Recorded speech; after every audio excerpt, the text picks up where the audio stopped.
So as Lisa said, I'm working on guilt. So this isn't exactly happy. And I couldn't find anything long from the book. So what I wanted to do was just bring a couple of samples of the kind of guilt that people carry around with them. They're all seeking something in each of these pieces, but really I think they're actually just trying to get release from what's preoccupying them. The first one.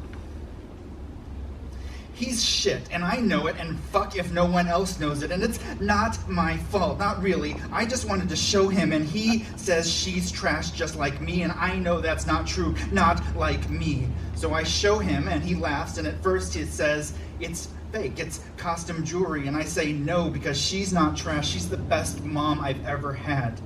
All the different ones so far, not counting Natalie because we don't ever count her, and this one is a real businesswoman, and the new foster dad isn't so bad either, much better than the others.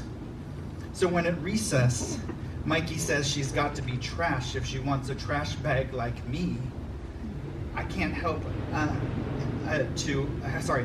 wants a trash heap like me and can't possibly have anything nice.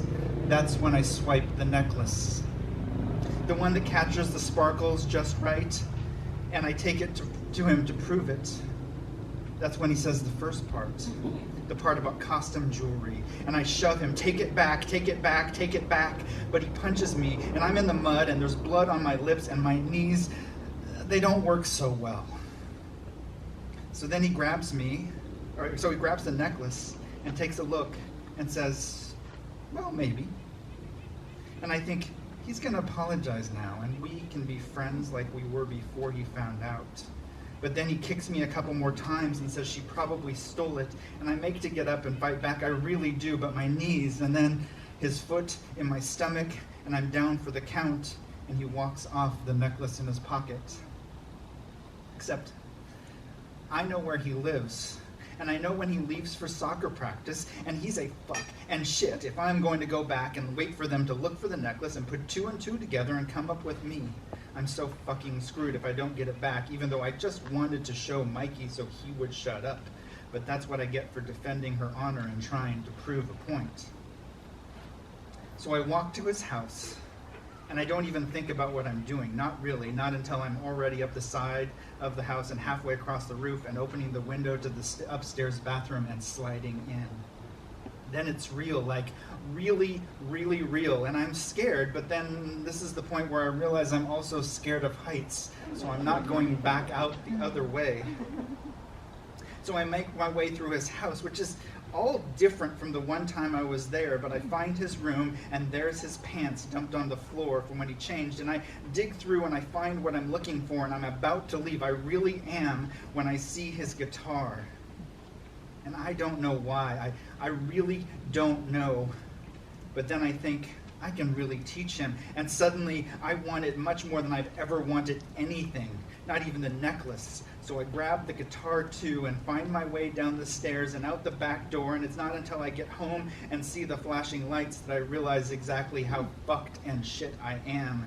So I take off and never look back. Yeah, these aren't happy. Sorry.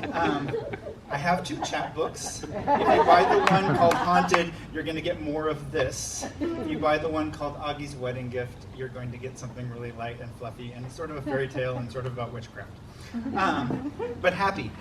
Here's another one.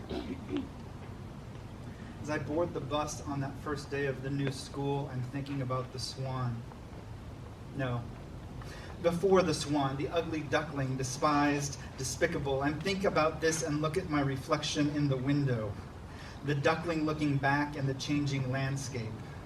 I think about changes, about transformations, reflections, about the duckling segregated, ostracized, ridiculed, drifting from one insult to the next. Then I focus on the swan, seeing itself for the first time as it really is, beautiful and accepted. At the transfer station, I fly into the restroom and pull the swan out of my backpack with shaking hands. It's more than just a change of clothes, jeans, a different top, even a jacket. These are wishes to help move the transformation along. Changing my clothes, I pass my hands through my hair and think about how much Mama cursed when I cut it. It was the one change I couldn't hide from her or purchase in secret. But thinking about the swan at this moment, I don't care. I practice my new name a few times to make sure it still rolls off the tongue. I've been practicing for weeks. This new name, with all its normalness, picked from a book of names and written carefully on the registration paperwork. The name that is as intentionally non-exotic as it is intentionally Anglo. Nothing about the name that will draw attention away from the swan I want to be, away from the sharp angles of the Anglo features I want so desperately to accentuate. The moon-faced features of my duckling half now buried in the bottom of my backpack. A few weeks later, I'm still figuring out how to always be the swan among my new group of friends, but I'm not the duckling either, having found a perfect balance between invisibility and simply not getting in the way. The anonymity of peer assumptions I'm not going to challenge, and I'm trying very hard not to challenge anything with this new group. So when someone brings up the idea of going into the city, I make a point of not being the first to follow along with the plan, and yet am not the last one either.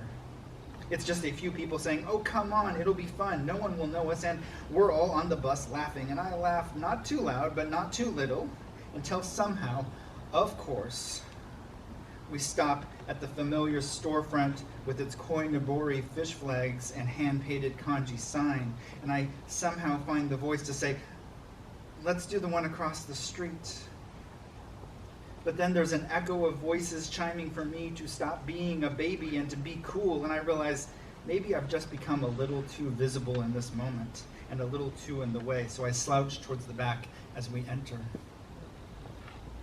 Mama's smile fills the store, not the smile she saves for me, but the one for greeting customers, just a group of young kids on a slow day, probably looking for exotic candy. The smile stays through the first of the eggs, and then the barrage of understanding hits and hate hits, and I don't say anything because now it's feet pounding on the street, the chaos of adrenaline and fear and victory as we take wing. When I finally stop, the lack of oxygen in my chest isn't from running, but the realization that if I were to look back, I'd see a pile of ducklings lying lifeless in the street where they've been picked clean by the swans we've all become. And though I don't want to be one anymore, there's nothing left to be, so I run to catch up with my new flock and hope someday I can learn how to fly like this. Wow. It's a whole book designed to break your heart.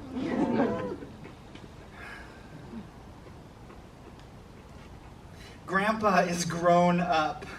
The best grown up. When I am grown up, I'm going to be like Grandpa.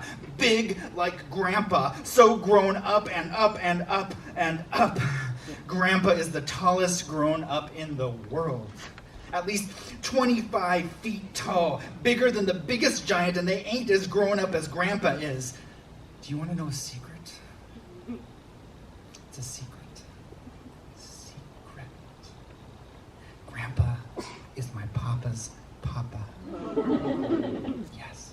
Papa's Papa. Secret. Shh. Like the cookies Grandma gives me before Mom comes to pick me up. Even more secret than that. The secret warm cookies of Grandma before Mama comes. Grandma isn't here right now, just Grandpa, but he's grown up, so it's okay.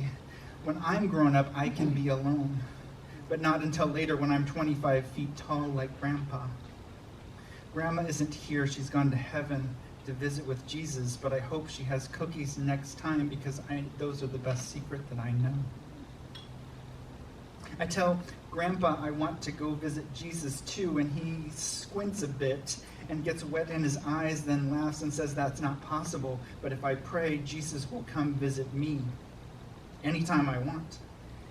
And I don't really want Jesus, I want cookies and Grandma's special hugs, but I don't tell him this because he says he needs to sit down on the couch and starts to coughing, and I know it's just a game, like when he pretends he can't lift me up, but then he's carrying me on his shoulder like an old sack of potatoes, just what he found, an old sack of potatoes.